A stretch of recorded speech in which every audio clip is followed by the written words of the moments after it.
네, 6월 3일 조기 대선을 앞두고 분주하게 돌아가는 정치권의 주요 이슈를 생생하게 분석해 보겠습니다. 정치인생톡 이동학 전 더불어민주당 최고위원 나와 계십니다. 안녕하세요. 안녕하세요.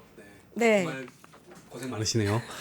주말이 없죠? 방금 들어온 소식 중에 하나를 좀 네. 이야기를 하고 첫 네. 번째 주제를 하고 싶은데 그 윤석열 전 대통령 윤석열 씨가 김문수 국힘 대통령 후보에게 표를 몰아달라 호소하는 내용의 호소문을 네. 지금 광화문 요 앞에 광화문 광장에서 엄청난 사람들이 와 있어요. 열린 네. 대한민국 바로세우기 운동본부 집회에서 대독을 시켰다고 하네요.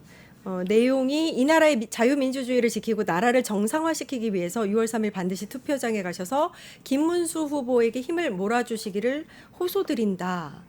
이렇게 이야기를 했다고 합니다. 지금 기회를 놓치면 너무 많은 시간과 희생을 치러야 하고 또 자유민주주의와 정상국가의 회복이 불가능할지 모른다. 일단 국힘 입장에서 김문수 네. 후보 입장에서는 윤석열 씨가 나서지 않아 주셨으면 했을 텐데 오늘 또 이제 이런 메시지가 나와서 잠깐 네. 짧게 네. 한번 김문수 후보 입장에서는 천군 만마를 얻었다 이런 생각을 하게 될 텐데 민주당 입장에서는 민주당 총괄 선대위원장 역할을 너무 잘해주고 계시다 이런 말씀을 드려야 될 것 같은데 어찌됐건 본인 스스로가 자유민주주의를 지키자라고 할 계제가 아니죠. 본인이 네. 파괴하려고 했었는데 우리가 그것을 민주당이 혹은 시민분들이 그날 그 계엄의 밤에서 그것들 막아냈던 거 아니겠습니까? 그러면 기본적으로 생각했을 때 상식적으로 이 선거 이 국면에서는 중도층이라든가 어쨌든 최대한의 확장을 좀 하려면 적어도 국민 상식선에서의 말과 행동이 있어야 될 텐데 저는 지금 국민의힘 자체의 어떤 판단 기능 자체가 완전히 그냥 다 분쇄된 것이 아닌가 그럴 정도로 지난번에 영화도 보러 나오고 그래서 오늘 부정선거. 이런 말들이 과연 국민들께 저는 굉장히 악영향을 미칠 것이다 이렇게 생각을 합니다. 오히려 네, 투표에. 그렇습니다. 네. 지난 17일에 국힘을 탈당을 했잖아요. 네, 탈당을 해서 이제 자유인이 몸인데 국힘의 김문수 후보를 지지해달라 호소하고 나섰다. 어떤 영향을 미칠지 일단 한번 지켜보도록 하겠습니다. 첫 번째 주제 대국민 사과 아니었다입니다. 어제 이준석 후보가 오전에는 당원들에게 사과의 메시지를 냈고요. 변명하지 않겠다 이렇게 밝혔는데 오후 5시 20분에는 기자회견을 열겠다라고 밝혀서 그렇다면 당원들에게만 했던 메시지를 구 대국민 사과가 있지 않겠느냐라고 바라봤는데 역시나 네, 대국민 사과가 아니었습니다. 일단 피해자 코스프레, 그러니까 본인에 대한 공격을 네. 좀 강조하는 느낌이었고 의원 제명안을 낸 것에 대해서는 유신 독재의 출발을 알리는 서곡이다. 되게 또 못들어지게 뭔가 있어 보이듯이 표현을 했어요. 그리고 고 김영삼 노무현 전 대통령을 언급한 것도 눈길을 끌었었고 독재와 맞서겠다. 어떻게 보셨어요? 야, 그러니까 저 어불성설도 이런 어불성설이 없고요. 이게 말이 됩니까? 지금 본인 스스로가 대국민의 어떤 공론장에서 오물을 갖다 부어놓고 당원들에게만 사과를 했단 말입니다. 그 자체가 말이 안 되는 거지. 그 5시에 대국민 사과를 할 것으로 기대를 했는데 역으로 본인 스스로가 탄압 프레임에 걸려 있으니 국민 여러분 저를 지켜주세요라고 얘기를 한다는 게 기본적으로는 저는 공감대 형성이 안 될 거다 이렇게 보고요. 왜 그러냐면 본인 스스로가 뭐 따뜻한 개혁 보수 이런 거 외치지 않았나요? 그런데 기본적으로 가족 인질극 같은 거 아주 치사한 방식으로 이것들을 했으면서도 국민들의 어떤 보편적 정서나 이런 것들을 지키지도 않고 이런 상황에서 과연 본인이 탄압 프레임 씌운다고 하더라도 그것이 과연 국민들께 먹힐 것인가가 하나가 있고요. 두 번째로는 이 제명권 관련해서는 지금 국회에 거의 20건 가까이 올라와 있거든요. 우리가 잘 아는 최민희 의원도 올라가 있고요. 예, 왜냐하면 그 국민의힘 의원과 이 작년에 다투는 과정에서 뭐 전체주의 발언했던 박충건 의원 뭐 관련해서 그런 게 있어요. 그러니까 국힘에서는 정치적으로 걸었던 거예요. 제명될 리가 없잖아요. 그리고 지금 추경호 원내대표 지난 계엄의 밤 때 뭐 했습니까? 윤석열 전 대통령과 통화한 사실 다 드러났습니다. 그래놓고 이 계엄에서 도대체 어떤 협조를 했는가 당연히 그 의문이 있기 때문에 일리 있게 그것은 제명 추진을 했던 겁니다. 그런데 그냥 아무 심리도 지금 안 열리고 있어요. 근데 20명 가까이 올라와 있는 그런 제명안에 마치 본인 스스로 혼자만 무슨 제명 처리될 것으로 사람들한테 막 이렇게 묘사를 하면서 마치 이제 자기를 지켜달라 이렇게 얘기를 하는 것 자체가 본인을 탄압 프레임으로 걸어가지고 국민 여러분 지켜주세요라고 얘기를 하는 건데 말도 안 되는 얘기를 하고 있는 거죠. 네. 그러니까 말씀으로 이제 따져보자면 이준석 후보가 그걸 모를 리가 없잖아요. 이런 네. 징계안들이 많이 올라와 있고 본인에 대해서 징계안이 빠르게 처리돼서 뭐 대선에 영향을 줄 거라고 생각하지는 않을 것 같은데. 그렇죠. 그러니까 어제 하면은 대선 디데이 4일 남은 네, 그렇죠. 4일 남은 시점에서 굉장히 중요한 시점에서 기자회견을 열어서 본인이 마치 박해를 당하고 있는 듯한 느낌의 이제 행세를 한다는 것 자체가 뭔가 반전을 노린다. 이 네. 기자회견을 통해서. 근데 일단 여론은 어떤지 좀 궁금합니다. 제가 지금 여론을 제가 어제 대전 내려갔다 오늘 올라왔거든요. 네. 근데 엘리베이터를 탔는데 엘리베이터에서 이준석 의원에 대한 성상납건 뭐 이런 것들을 막 키득키득하면서 웃더라고요. 그분들은 정당원들도 아니었어요. 그냥 소시민들 같았는데 그런 부분들에 대해서 이미 지금 굉장히 많이 이제 퍼져가고 있는데 스스로가 지금 탄압 프레임에 걸고 그다음에 무슨 성희롱적 발언을 공론장에서 지금 오물을 끼얹다시피 내얹고 이런 것에 대한 공감대가 별로 없는 거예요. 그러니까 따뜻한 개혁 보수 외쳤지만 오히려 그런 모습 보이지 않는 거예요. 미래 이런 것들을 본인 스스로가 그런 발언을 함으로 인해서 완전히 무너뜨려 버린 거거든요. 그러니까 그런 측면에서 저렇게 프레임을 건다고 해서 저는 그 공감대가 국민들께 많이 전해지진 않을 것 같다는 생각이 들고 오히려 저는 첫 번째, 두 번째 토론회는 정말 얄밉지만 이른바 상승 곡선을 본인 스스로가 만들어낼 수 있었던 계기는 됐었다고 봅니다. 이건 냉정하게 평가해서요. 그런데 세 번째 토론회 무난하게만 했었더라도 본인 스스로는 두 자릿수나 이런 것들을 크게 아마 치고 올라갈 수 있었던 모멘텀을 만들 수 있을 거라 봤고 저는 그거를 좀 우려했는데 아니나 다를까 본인 스스로가 그 1, 2차 토론에서 플러스 점수를 스스로 했었던 그런 평가를 완전히 그냥 까먹어버리는 그런 상황으로 갔기 때문에 오히려 이번 대선에서 저는 오히려 마이너스가 훨씬 더 심해지지 않았는가 이렇게 생각을 해봐요. 자살골이다 이런 얘기가 그렇죠. 나오는 네. 이유도 그 때문인 것 같고 네. 일단 어제 이제 민주당이 주도권을 갖고 냈던 징계안을 보면 이 민주당만 참여한 건 아닙니다. 5당이 다 했죠. 그렇죠. 네. 야 5당이 다 참여를 네. 했고 21명의 국회의원이 이름을 그렇죠. 올렸는데 네. 보수권의 참여는 없었고요. 정치권 이 전반에 이준석 후보에 대한 발언이 이제 부정적인 시각이 좀 우세하다라고 보면 되는 거겠죠. 그렇죠. 이것은 저도 이제 상당히 충격적으로 봤어요. 그러니까 동시대에 다른 정당이지만 함께 정치를 하고 있는 사람으로서 시너지 효과를 좀 내가면서 새로운 개혁 아젠다들을 내고 이러면은 아무리 얄밉더라도 이 사회에 끼치는 해악보다는 실익이 훨씬 더 많거든요. 그런데 이건 완전히 해악을 끼치는 그런 결과를 나타내게 됐고 굉장히 쇼킹하다고 생각했던 건 예를 들면 기업에서 우리가 면접을 볼 때 내밀한 질문을 할 수도 있어요. 누군가가 당신 혹시 욕해봤어요? 이런 질문을 하죠. 네. 그러면 욕을 해봤다고 얘기할 수 있지만 실제로 그 면접 자리에서 본인이 그 욕을 여기서 저는 이런 욕을 해봤습니다라고 이런 욕을 하지 하지 않거든요. 않죠. 그러면 토론회장은 대국민 면접 자리입니다. 그 자리에서 어떤 후보를 이 매섭게 꼬집고 뭐하고 하더라도 지켜보는 사람이 그것을 불쾌하게 만들지 않고 이른바 호감을 좀 갖도록 노력을 하는 거죠. 그런데 그런 자리에서 그냥 욕을 해버린 거예요. 그렇기 때문에 저는 대단히 부적절했을 뿐만 아니라 본인이 표방했던 어떤 미래적 가치 그래서 이준석에게 표를 줘야 된다라고 했던 것 자체 그 의미 자체를 완전히 깡그리 무너뜨리는 그런 행동이었다라고 판결하기 때문에 정치권뿐만 아니라 국민 여러분들께서도 대단히 이 더러운 기분 이것을 계속 잔상으로 남을 거 아니겠습니까? 그러니까 사과를 한다고 해도 저 사과가 진정성이라는 것은 아무것도 찾아볼 수가 없잖아요. 대국민 사과를 한 것도 아니고 자기의 지지층들에게 제발 저를 살려주세요라고 했기 때문에 이것은 40대 윤석열이라는 이 칭호가 나오는 것도 윤석열이 뭐라고 했어요? 본인이 탄핵당했고 계엄에서 했고 그 이후에 풀려날 때도 애국 시민 여러분 죄송합니다라고 했어요.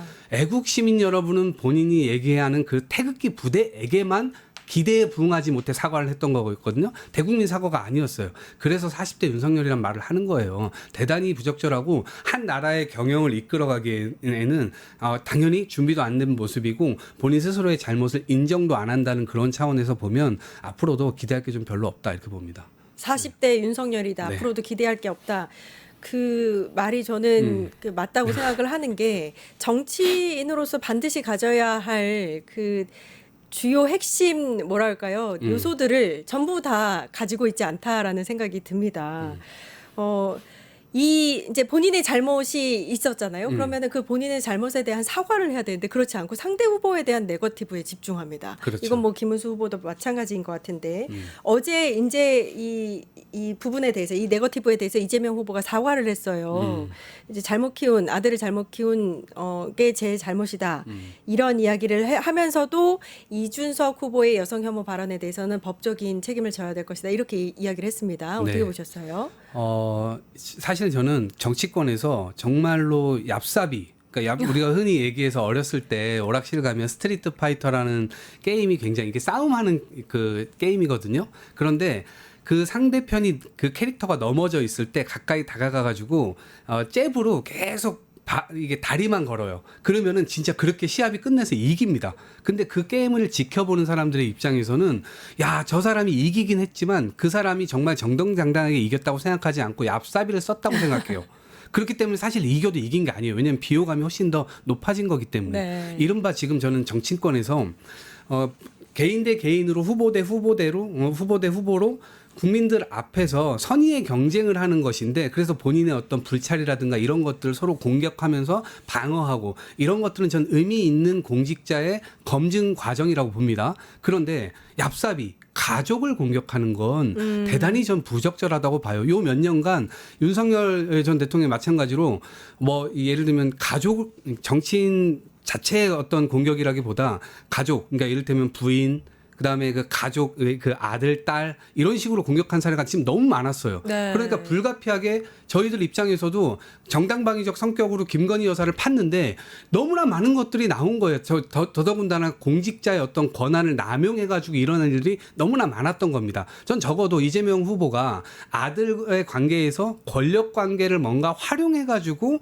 뭔가 가감을 해줬다거나 뭔가 빼줄 걸 빼줬다거나 이렇게 했다면 그 검증의 영역에 들어간다고 봤는데 이건 가족의 일탈 부분이거든요.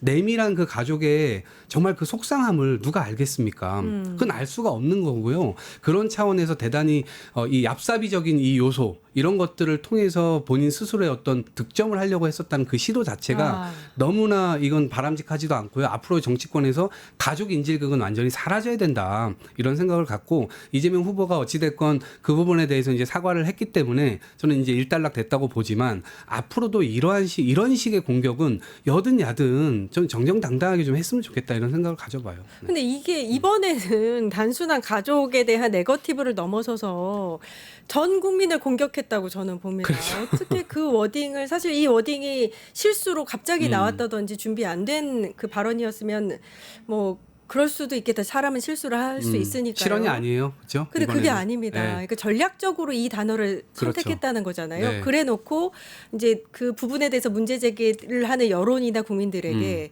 사과는커녕 합리화하는 또 워딩을 계속해서 붙습니다. 그러니까요.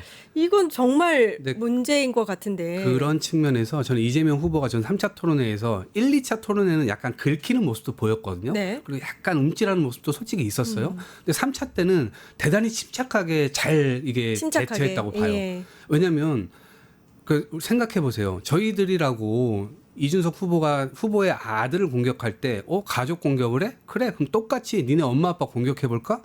이거면 이게 국가의 격이 이게 되겠습니까? 네. 그런 측면에서 이재명 후보가 그런 식으로 하지도 않았고 오히려 공적인 책무 본인 공직자인데 12월 3일 계엄의 밤에 강남에서 술 마시다가 왜 동탄까지 가가지고 샤워하고 표결 다 마칠 때까지 그때 와가지고 뭐 문 안 열어주냐고 이렇게 그 한두 시간 엄청난 시간이었잖아요. 그런 것은 어쨌든 공적인 전 검증의 영역에 있었다고 봐서 그런 건 충분히 할 수 있는 거라고 봐요. 그런데 거꾸로 똑같이 가족 공격해 이게 지금 격이 말이 안 되는 거잖아요. 네. 그런 측면에서 이재명 후보가 저는 그때 당시에 적절하게 잘 대처를 했다고 보고 앞으로도 저는 이러한 식의 공격이 국민들 앞에 통할 것이라고 생각하지 않습니다. 국민들 네. 정말 상식적으로 잘 그런 것들을 판단하고 있고 그런 측면에서의 앞으로 정치권이 이재명 후보가 말하는 정말 대화와 타협을 복원해보자. 근데 계속 뒤에서는 그런 가족 공격하고 뭔가 흘리고 언론에 이런 식의 정치는 이제는 좀 완전 퇴출돼야 된다. 그런 방향에서 국민들께서 이준석 후보에 대한 화가 나신 거 아닐까 싶습니다. 그러니까 어제 당원들한테 사과하는 모습만 네. 안 보였어도 원래 저런 사람인가 했을 텐데 더 나빠졌어요, 이미지가. 네. 그리고 일단 민주당하고 시민단체를 상대로 맞고발, 무고 혐의로 맞고발을 했습니다. 그러면서 계속 이재명 후보의 장남 이야기를 걸고 넘어진단 말이에요. 그러니까 뭐가 문제인지 모르는 것 같아요. 이분은 네. 지금의 상황이 얼마나 심각한 상황인지도 모르는 것 같고 여론이 어떤 상황인지를 네. 모르는 것 같고 뭐가 본인이 내가 뭘 잘못했나 일단- 어떤 부분이 혐오냐 물어봤잖아요. 그렇지. 예. 그러니까 만약에 잘못된 게 없다고 하면 지금도 계속 유세 현장에서 그 똑같은 말 해보십시오. 자기 똑같은 말 못 할걸요? 네. 근데 뭐가 잘못됐는지 모르는 거예요. 일단 사과라고 하는 것은 기본적으로 TPO가 맞아야 돼요. 장소, 때, 내용 이게 다 맞아야 됩니다. 앞으로 재발 방지까지 들어가 있어야만 바로 그것이 사과예요. 그런데 그 사과가 지금 자기가 일단 잘못했다고는 사과는 하지만 이 뭐가 잘못했냐라고 계속해서 되묻는 그 태도 자체가 국민들께서 이거 사과를 인식 안 합니다.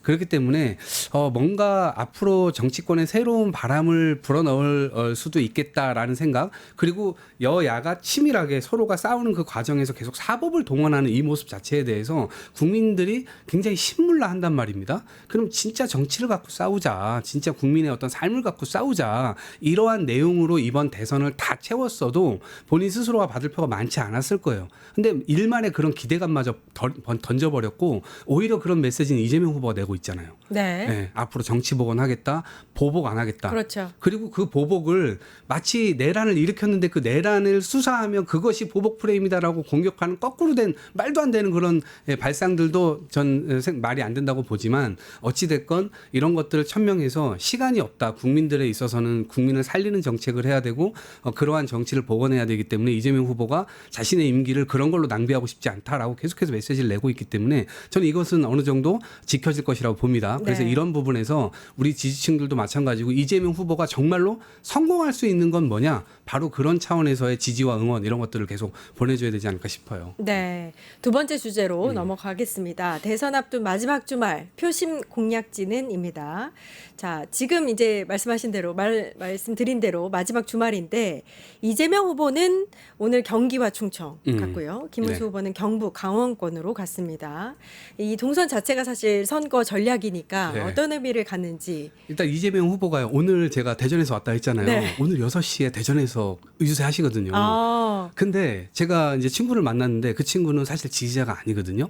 그런데 거기 가보겠다는 거예요. 그래서 왜 가냐 그랬더니 이재명이 대통령 되기 전에 마지막으로 볼 수 있는 그 기회 아니야? 오. 이렇게 생각하는 거예요. 근데 이제 충청도라고 하는 곳은 그동안 스윙 보터 지역, 그렇죠. 그러니까 이제 뭐 저쪽이 유리하다 싶으면 저쪽으로 찍어보기도 하고 또 이쪽을 심판해야 되면 이쪽을 심판해 보기도 하고 그렇기 때문에 이렇게 공을 여야 공이 많이 들었던 그런 지역이에요. 근데 이번에 충청이라고 하는 곳은 이제 수도권 영역이라고 봐도 과언이 아닐 정도거든요. 네. 이제 수도권으로 교통이나 이런 것들이 많이 연결돼 있고 특히나 세종시가 지금 이 행정 자치도로 굉장히 많이 이제 이 올라가고 있는 상황이고 그 여파가 지금 대전이나 지금 천안, 아산 이런 쪽으로도 굉장히 많이 트이고 있어요. 그렇기 때문에 이제 민심이라고 하는 게 수도권과 거의 많이 비슷해지고 있는 양상이라고 보여지고 그런 측면에서 투표율을 지금보다 훨씬 더 올려야 되겠다. 라는 측면이 이제 좀 고려가 있는 것 같습니다. 그런 차원에서 보면 그런 영역인 거고 김문수 후보는 여전히 지지층에 대한 결집 이런 것들이 안 돼 있는 상태잖아요. 그래서 저는 왜 그런가 봤더니 제가 이제 민주당 지지자가 아닌 영남 분들하고 통화를 해봤어요 어제. 도대체 심리가 뭐냐 그랬더니 저는 김문수 후보라든가 아니면 그 전에 쌍권 지도부 권영세라든가 누구죠 원내대표 권성동 원내대표 네, 네. 이분들이 비대위원장을 하면서 일정 부분 그것을 턴을 했었다고 한다면 윤석열 대통령의 과오에 대해서 인정을 하고 우리가 헌법을 앞으로 지키는 세력으로 거듭나겠습니다라고 매일매일 만약에 사과를 하고 돌아다녔다고 한다면 투표장에 나와서 투표를 했을 거라는 거예요. 그렇죠. 근데 이제는 투표하고 싶지가 않다는 겁니다.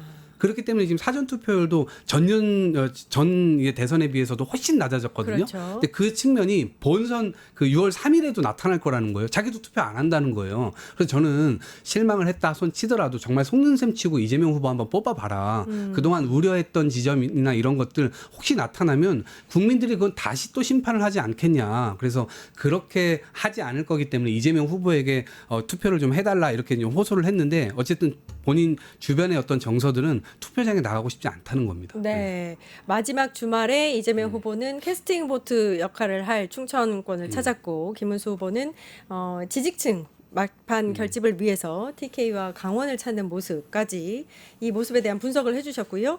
이재명 후보가 오늘 가덕도 신공항을 차질 네. 없이 추진하겠다 이런 말씀을 하셨는데 현재 어떤 상황인가요? 이게 지금 상당히 골치 아픈 상황이에요. 왜냐하면 가덕도라고 하는 곳이 가덕도니까 이제 섬이잖아요. 네. 거기에다가 이제 공항을 건설하겠다는 거예요. 그 공항 건설을 하려면 그 섬을 매립을 해야 돼요. 우리 시청자분들께서도 많이 아시겠지만 영종도에도 섬 3개가 있었는데 그 3개를 엄청나게 매립을 해가지고 왼쪽에다 공항을 만든 거였거든요. 근데 가덕도 역시 그 공항을 만들어야 돼요. 근데 그 공항을 메울 때 가장 깊은 바다의 깊이가 60m라는 거예요.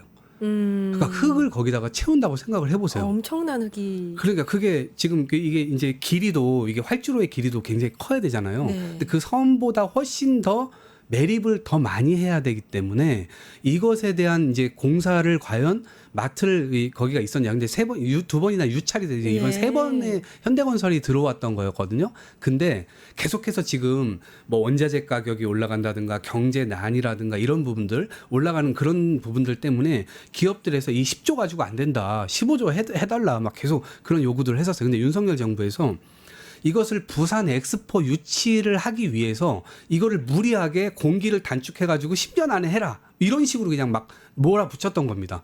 그러니까 그냥 그 기업은 울며 겨자 먹기로 이거를 했다가 지금 이제 정권이 이제 날아가고 더 이상 그런 압력을 안 받으니까 경제적인 타산을 딱 해보는 거죠. 그러면 이거 경제적으로 이건 경제성이 없는데 우리 회사가 굳이 이걸 왜 해야 돼? 하고선 손을 들어버린 거예요. 그러다 보니까 이제 부산 시민들 입장에서는 닥쳤던 게 지붕 쳐다보는 꼭 격이 된 거예요. 그러니까 이재명 후보가 오늘 메시지를 냈잖아요.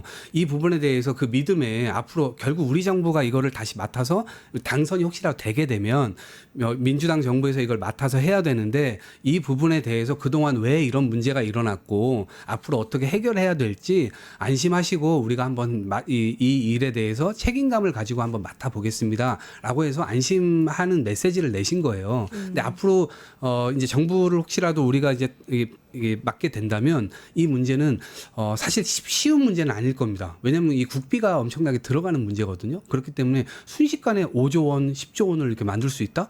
이거 정말 쉽지 않아요. 왜냐하면 이 국민 경제가 대단히 경기 침체가 상황이죠. 이런 상황이고 예. 거기에 일단은 우선순위가 또 더 있는 거라서 특히나 이재명 후보 자체가 지금 이 내수 경제가 완전히 죽어버린 이 문제에 관해서 그걸 먼저 살려야 된다는 국민적 이 아픈 마음을 갖고 있기 때문에 이 부분에 대해서는 조금 시간이 걸리지 않을까 싶어요. 네. 그래도 이 상황에서 일단 책임감 있게 추진하겠다라고 그렇죠. 네. 후보가 이야기한 건 좀 네. 의미가 있는 것 무한 같습니다. 책임을 져야 되는 예. 거죠. 네. 세 번째 주제로 넘어갈 텐데요. 비화폰 김건희도 사용했다입니다. 자, 경찰이 김건희 씨가 비화폰을 사용한 내역을 확인을 했습니다.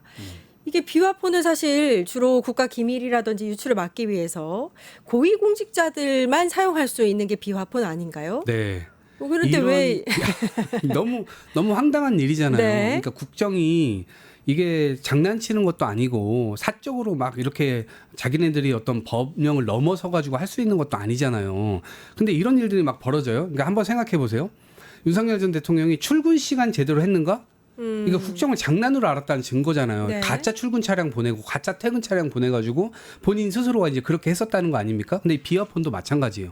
이 비화폰을 줬다고 하는 것은 수많은 장관들에게 비화폰이 가고 아주 주요 보직인 사람들, 국가 안보와 관련해서도 그렇고 이 정부의 비밀이 새어나가면 안 되는 사람들에게 이것이 주어진단 말이에요. 경호처가 그것을 다 관리를 합니다. 그런 상황에서 과연 배우자에게 줬을 경우 그리고 김건희가 뒤에서 이 인사나 이런 것들을 좌지우지한다. 이런 얘기들도 있었잖아요. 그러면 국가 어떤 이 상황에서 장관들뿐만 아니라 차관들이든 아니면 어떤 숨어 있는 그런 직함들에게 경호처에서 누구에게 이 비화폰을 아니 이 공직자의 자격도 없는 이 그렇죠. 배우자에게 일반인- 줬다라고 그렇죠. 한다면 누구에게 또 비화폰을 줬을지 알 수가 없잖아요. 네. 그러니까 한 라인이 바로 구축되는 거거든요. 그렇기 때문에 여사가 여기저기 전화하면서 어떤 국책 자료라든가 국책 그 어떤 와. 정책 이런 것들을 좌지우지 했었을 수도 있겠다 이런 생각이 들고 또 하나 이미 증거로 나온 창업 산단 문제 네. 명태균 씨와 관련되어 있는 문제 이것을 여사 텔레그램으로 보내고 그 자료를 만들어 가지고 오히려 여사에게 보내고 그 여사가 어떤 부처에게 이것을 전달했겠는가 이런 이 여지들이 다 나오는 거거든요. 그렇기 때문에 저는 이런 부분들이 결국엔 전 지금의 검찰이나 경찰에서 밝힐 수는 없을 거라고 봅니다. 지금 경호처에서 계속해서 이런 자료들을 지금 경찰에 제출하고 있고 검찰은 이제 와가지고 우리한테도 그런 자료 달라고 지금 쫓아다니고 있는 상황인데 검찰 빠지시라 이 말씀 드리고 싶고요. 이것은 바로 저희가 다음 정부 들어서자마자 국회에서 이 부분을 확실하게 특검 이 중립성이나 이런 것들을 딱 떼어가지고 실제로 기간까지 딱 정해가지고 제대로 할 수 있는 수사팀을 딱 꾸려서 제대로 이건 밝혀야 된다라는 생각이 듭니다. 그러니까 비화폰 하면 고위공직자만 사용할 수 있는 그렇죠. 그것도 말이 특정한. 새나가지 않도록 맞습니다. 네. 쓰는 폰인데 그러면은 김건희 씨가 정부의 고위공직자들과 통화를 했다는 사실이고 그러면 국정 개입이 당연하죠. 명확하게 드러난 이 그렇죠. 증거라고 볼 수 있는 거 아닌가요? 통화를 그렇게 해서도 안 돼요. 되게 네. 부적절하죠. 근데 왜 저렇게 통화를 할 수밖에 없었냐면 배우자실을 우리가 만들라고 했잖아요. 아. 계속 노래를 불렀잖아요. 근데 무슨 뭐 배우자실을 만들지 않으면서 작은 대통령실을 만들겠다 이런 거 표방하면서 민정수석실도 안 만들고 특별감찰관도 임명 안 하고 이런 식으로 했잖아요. 그렇기 때문에 저는 이것에 대한 후과가 대단히 크게 지금 돌아가고 있다라고 생각을 하고요. 배우자실이 있었다면은 정식으로 다 모든 것들이 이루어집니다. 공무원들의 프로토콜에 의해서 정식으로 공문으로 가고 공문으로 받고 이런 것들이 자료로 다 남아요. 근데 지금 자료를 남기지 않기 위해서 배우자실도 안 만들었죠. 그러니까 대통령실에서 그냥 한 거예요. 저 일을 배우자의 일들을. 그러니까 아주 비정상적으로 저런 일들을 해왔기 때문에 결국 비화폰을 통해서 여사가 직접 다 5만 군데 전화하면서 다 일을 했을 겁니다. 그래서 저는 이 부분도 결국은 다 밝혀질 수밖에 없다 이렇게 생각을 합니다. 네. 일단 검찰이 김건희 씨에 대해서 조사를 하겠다면서 이번 주까지 출석하라 네. 이렇게 통보를 했다고 합니다. 대선 이후 출석하겠다 이렇게 답변을 했다고 하는데 네. 대선 이후에 계속 만약에 이렇게 조사를 불응할 시에는 체포영장이 나올 수도 있지 않을까. 체포영장은 전 바로 쳐야 된다고 보는데 왜냐하면 이미 2번 거절했고 이번에 3번째인데 이번에 또 거절하는 거예요. 통상적으로 3번 요청하고 응하지 않잖아요. 바로 그냥 집행해버립니다. 그런가요? 네, 예. 그렇습니다. 그래서 저는 김건희 여사가 자기가 체포당하는 모습을 또 일부러 보이려고 하는 거 아니야? 이런 생각을 또 가져봐요. 그러면 아까 이준석 후보하고 똑같아요. 탄압 프레임을 또 거는 거예요. 이걸 정치 싸움으로 만들어 버리려고. 윤석열 대통령이 지금 전 대통령이 지금 김문수 후보 지지하자고 메시지 냈다는 거 아닙니까? 네. 이거 지금 정치 싸움 준비하는 거예요. 결국 이것도 마찬가지예요. 그래서 전 지금의 검찰이 심우정 검찰총장 여전히 있죠. 예. 그다음 박성재 법무장관 아직도 남아 있죠. 예. 이들이 지금 도대체 무엇을 준비하고 있는 것인가? 여전히 저는 굉장히 큰 의문이 있습니다. 그렇기 때문에 이 검찰이 지금 부르는 행위 자체가 저는 어떤 의미를 가지고 있는가 정치적으로 만드는데 오히려 검찰이 지금 레드카펫 깔아주고 있는 게 아닌가 너무나 의심이 많이 돼요. 아니 정말 수사해야 될 때는 수사도 안 하고 이 전에 지금 심우정 검찰총장 전에 이원석 검찰총장 있었죠. 네. 이 사람 지금 쫓겨났잖아요. 그렇죠. 사실상 쫓겨났잖아요. 본인이 법부라기 굉장히 어려운 얘기 용어 써가면서 법은 권력에 아부하지 않는다. 이 말하고 김건희 여사 수사팀 꾸려라 해가지고 꾸리자마자 바로 일주일 뒤에 인사가 다시 났습니다. 본인이 인사하지도 않았어요. 굉장히 이 굴욕적으로 이 대통령실에서 그냥 인사를 그냥 일방적으로 해버렸고요. 그 이전에 민정수석 없던 거 바로 신설해가지고 바로 만들었고요. 그렇기 때문에 지금의 이 관계가 저는 지금의 검찰에도 그대로 가고 있다. 이 검찰이 이제 와서 태도를 바꾼 거 아니야라고 생각하는 저는 그 의심을 거두면 안 된다고 생각해요. 그래서 결국 지금 검찰 손 떼시라. 이것은 특검으로 해야 된다라고 특검으로. 주장을 계속 하고 있는 겁니다. 네. 일단 김건희 씨에 대한 의혹이 한두 가지가 아닌데 도이치모터스 주가 조작 사건도 갑자기 이제 검찰이 관련자들을 재수사를 하고 있어요. 네. 권오수 전 회장도 소환이 임박했다는 얘기가 나오고 그렇죠. 이 사건에서 좀 중요한 지점 중에 하나가 7초 매도 사건이잖아요. 그렇죠. 네. 7초 매매. 그러니까 이게 7초 만에 이제 매도해 주셈 이제 이게 뭐냐면 통정 매매했다는 정황이 그렇죠. 이제, 네. 주당 3,300원에 8만 개 때려달라 해주셈 하니까 7초 네. 만에 이게 매도가 됐다는 거잖아요. 네. 어떻게 보세요? 그 당시 검찰에서는 이거를 어떻게 빼줬냐면 7초 만에 권오수 회장한테 전화하고 권오수 회장이 이 사람한테 연락하고 이 사람한테 또 이게 7초 만에 가능하냐라는 이유로 이걸 빼준 거예요. 말이 됩니까? 사전에 얘기가 돼 있었겠지. 이 사람들은 이 주식 거래 외에도 권오수 이쪽 일당들하고 이미 돈도 꿔주고 돈도 받고 이미 그런 거래 정황들이 이미 나온 아주 친밀한 관계잖아요. 그리고 이종호 씨 블랙펄 인베스트 이 사람이 이 중간에서 관계들을 많이 했는데 이 사람 압수수색하니까 김건희 여사 계좌 폴더를 다 갖고 있었다는 게 다 나왔잖아요. 네. 그러면 누가 보더라도 그때 당시 김건희 여사 불러가지고 뭐 차 한잔 마시고 이 집에 보내줬겠죠. 본인들 스스로가 검찰들이 핸드폰 뺏기고 뭐 황제 조사니 뭐니 이렇게 해놓고 이런 식으로 무마를 해줘놓고 이제 와서 이거를 하겠다? 저는 오히려 의심을 하는 게 여러분들도 한번 상식적으로 판단해 보세요. 검찰이 이제 와가지고 이재명 후보에게 잘 보이기 위해서 이렇게 할까요? 저는 그렇지 않다고 봅니다. 본인들이 이거를 만져가지고 미리 기소를 해버리는 거예요. 또 왜냐하면 가감해가지고 그러면 그 기소를 하면 나중에 특검 못 하게 되거든요. 기소된 사건에 대해서는 이거를 다시 끄집어내가지고 다시 특검하는 게 안 돼요. 이런 얘기도 있던데요. 네. 이 조사를 워낙 이제 제대로 하지 않았다는 여론도 있고 또 지적도 헌재에서도 그렇죠. 있었으니까 네. 그 지적으로 인한 징계라든지 이런 네. 걸 피하기 위해서 네. 재조사를 시작하는 것이다. 네. 이런 시각도 있던데. 네, 그렇게 볼 수도 있지만 아까 지금 헌재 얘기 잘해주셨는데 헌재에서 검사 탄핵했었잖아요. 네. 근데 다 이제 그 기각됐잖아요. 근데 헌재에서 했던 얘기가 있어요. 정말로 꼼꼼히 제대로 된 증거 수집을 위한 이 수사를 했었는지 의문이다 이런 그렇죠. 표현이 있거든요. 예. 그러니까 제대로 수사 안 했다는 얘기를 그대로 네. 그 안에 넣어놨어요. 그렇기 때문에 이 지점에 대해서는 다음 정부 들어서면 당연히 정의 차원에서 정의 구현 차원에서 이걸 다시 조사해야 되는데 지금 심우정 검찰총장과 지금 박성재 전 법무부 장관이 남아있기 때문에 여전히 그들의 어떤 라인을 통해서 야 이거 지금 100 잘못한 거 드러나게 생겼는데 빨리 10 정도만으로 이렇게 해가지고 빨리 기소해.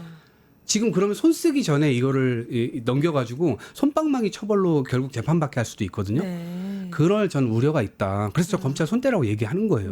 지금 검찰 검찰을 손대고. 절대 못 믿겠어요. 네. 특검해라. 네. 라는 말씀이시고 네.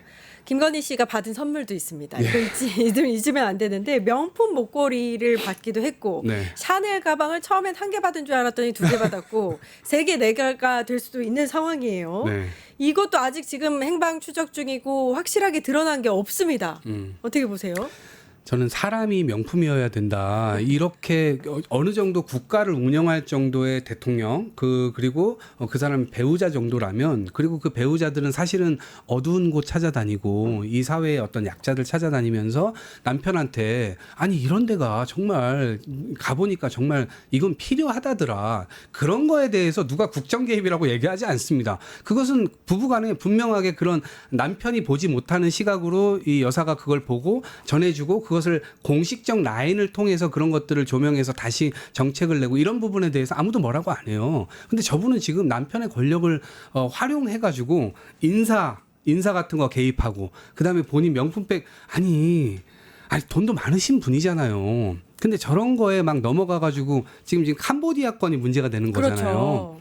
캄보디아 ODA 자금 이거 예. 갑자기 뭐 3배가 늘어났다고 얘기를 하는데 통상적으로 있을 수 없는 일이죠. 네. 그러면 통상적으로 그것이 무슨 통일교하고 연관이 있다 이런 정황들이 계속 나오고 있는 상황인데 ODA 자금은요 나중에 출처 이거 어디서 어떻게 사라졌는지 알 수가 없습니다.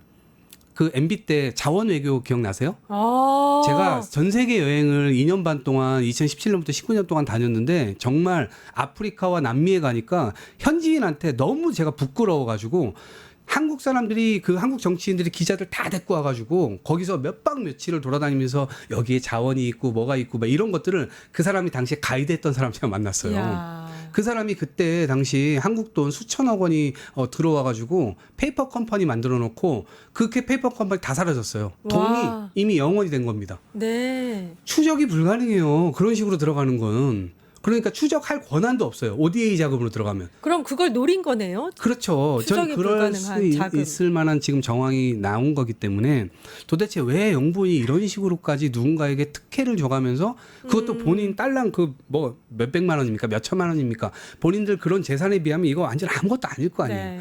그러니까 좀 사람이 명품이었다면 우리가 좀 자부심을 가지고 그래 대통령 영부인이 저 정도는 돼야지 하면서 뭐 비판 이런 것도 안 했을 거예요. 그런데 너무나 좀 좀 짜치다고 해야 되나? 너무 자존심 너무 상해요. 국민들께서 네. 입었을 상처 이런 것들을 좀 다음 정부에서는 좀 전혀 다른 모습으로 좀 해소를 시켜줘야 되지 않을까 싶어요. 지금 네. 사실 근데 짧게 이야기를 나누는 순간에도 수많은 의혹들이 있잖아요. 네. 다 다룬 것도 아닙니다. 그렇습니다. 그래서 다음 정권에서 사실 밝혀야 될 것들이 정말로 많은데 경찰과 검찰이 수사를 좀 이렇게 급물살을 타는 것 같기도 네. 하고 비합한 서버도 얼마 전에 경찰과 검찰이 이제 대체하면서까지 네. 확보하려고 노력을 했잖아요. 그러면은 좀 위원님 어떻게 생각하세요? 이제 앞으로는 좀 이런 수사들이 검찰 특검해야 된다 네. 말씀하시긴 하셨지만 네. 좀 주목해서 꼭 봐야 될 부분들이 이거를요. 그러니까 우리가 전 정부에서 우리 민주당 문재인 정부에서 예를 들면 적폐청산이라는 걸로 시간을 사실 많이 그 시간 배분에 실패했어요. 너무 이것을 길게 끌면서 이른바 우리를 대선 때라든가 아니면 임기 초에 대북 관계나 이런 것들 너무 잘했기 때문에 지지율이 한때 80%까지 막 올라갔잖아요. 그 지지층이 너무나 이런 것들이 피로해지면서 점점점 떨어져 나갔거든요. 결국엔 떨어져 나가요. 그 지지층이 붕괴되면 사실상 다른 개혁 동력도 얻기가 어려워요. 이재명 후보는 제가 볼 때 그걸 명확하게 지금 알고 있는 것 같아요. 그래서 특검이 출연하면 이 특검이라고 하는 활동의 기간이라든가 범위라든가 이런 걸 명시적으로 딱 해가지고 그때까지 그냥 딱 처리해버린다. 그러면 그 범위라든가 시간을 줄 때 지금 김건희 여사 건과 관련돼서 개인의 일탈이 아니거든요. 권력형 비리 비슷하게 될 수 있을 거예요. 그럼 김건희 게이트 플러스 명태균 게이트 플러스 그 안에 검찰은 도대체 이걸 왜 빼줬었는지에 대한 수사까지 다 포함해야 되는 거예요. 그러면 이거를 짧고 굵게 팍 끝내야 되는 거예요. 그렇기 때문에 그런 전략을 통해서 결국에는 처벌할 것은 분명하게 처벌하는 메시지를 주고 근데 만약에 이거를 정치보복 프레임으로 국민의힘이라든가 개혁신당이라든가 이런 데서는 그런 걸 공격할 거거든요. 근데 거꾸로 그것이 정치보복 프레임이기 때문에 혹시 우리가 양보하는 모습을 보이면 이재명 후보가 역으로 심판받습니다. 그럼요. 절대 빼줄 수 없어요. 네. 그렇기 때문에 처벌할 건 반드시 처벌해야 되고 동시에 효능감을 높이기 위해서 경제정책이나 이런 것들을 확실하게 신경 쓰면서 국민들의 어떤 대통령 하나 바뀌니까 우리의 삶을 정말 신경 써주는구나 이런 것들을 느끼게 하면서 그런 이 양면 전술을 통해서 할 것은 분명하게 해나가야 된다 이렇게 좀 가야 된다 봅니다. 정치보복은 없는 죄를 끌어내서 괴롭히는 맞아요. 게 정치보복입니다. 네. 잘못된 점은 반드시 바로잡아야 정의가 그렇죠. 되살아날 수 있겠죠. 정치인 생톡 이동학 전 더불어민주당 최고위원과 말씀 나눠봤습니다. 감사합니다. 아이고 고맙습니다. 네, 이어서 바로 정치하는 언니들 찾아뵙겠습니다. 뉴스토마토가 12.3 내란을 막아낸 시민영웅 1000명 찾기 프로젝트를 진행합니다. 내란을 막고 탄핵 소추를 이뤄낸 시민영웅 1000명을 찾아내 대한민국 민주주의의 역사로 기록하고 시상의 본보기로 삼음으로써 민주주의를 더 널리 확산하기 위한 프로젝트입니다. 이 과정에 직접 참여했거나 참여자를 추천해 주실 분들은 우측 제보하기 QR코드나 아래 메일로 추천 및 제보해 주세요. 많은 참여 바랍니다. 뉴스토마토와 함께해 주실 분들을 기다립니다.